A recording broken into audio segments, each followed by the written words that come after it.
Hey people, what's going on? Welcome back to the channel.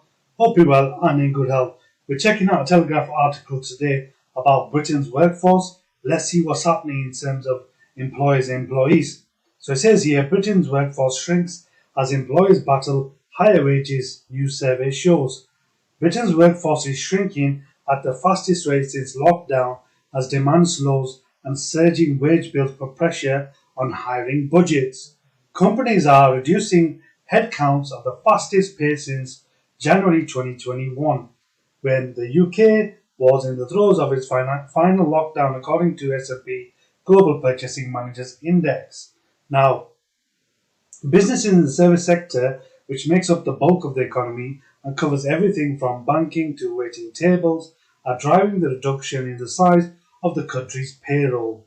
Now, obviously, we've had a multitude of issues in terms of the economy, potential recession on the horizon, house prices dropping, interest rates increasing to above 5%.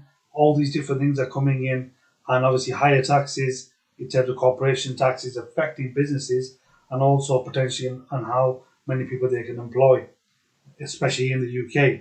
Now, companies are not replacing staff who leave to help them cope with a sharp rise in wage bills.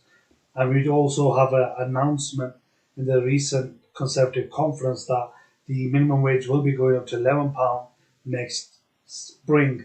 Now, wages rose at the fastest rate pace on record in the last 3 months, ending in July, at a rate of 8.5%. Now, Tim Moore from S&P said some firms noted that strong wage pressure had led to the non-replacement of voluntary leavers.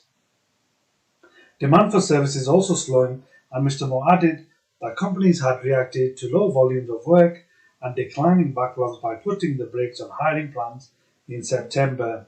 A slowing economy is making it harder for companies to pass on the cost of higher wages to customers through higher prices. So Mr. Moore said there were reports that higher fuel prices and wage bills had pushed up prices charged across the service economy, but services firms often suggest that competitive pressures had eroded pricing power. Now, obviously, the reduction in demand could be due to things like the cost of living crisis.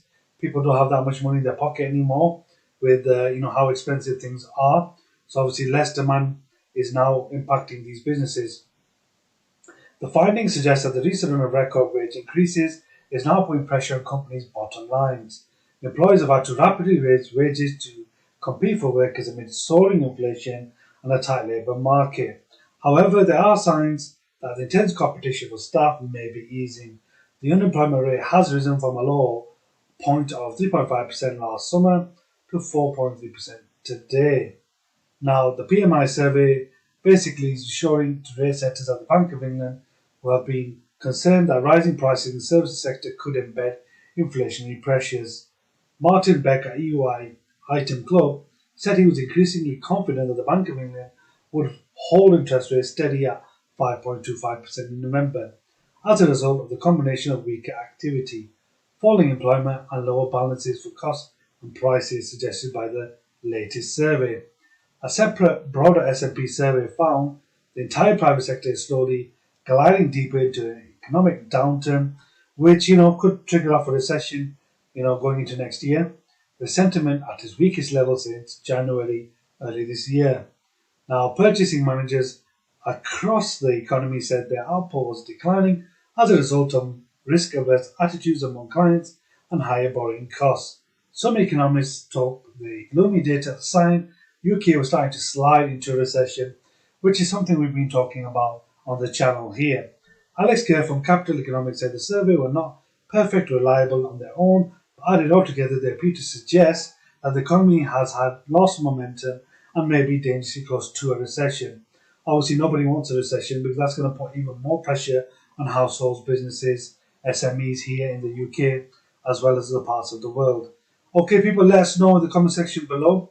How are you faring? Are you an employer or are you an employee? Let us know how you've been affected by this economic activities that's happening right now in the UK and anywhere else in the world in the comment section below. Please do consider supporting the channel by joining the channel, support our Patreon, link in the description. Okay, people, don't forget to subscribe, hit the notification bell. Catch you in the next one.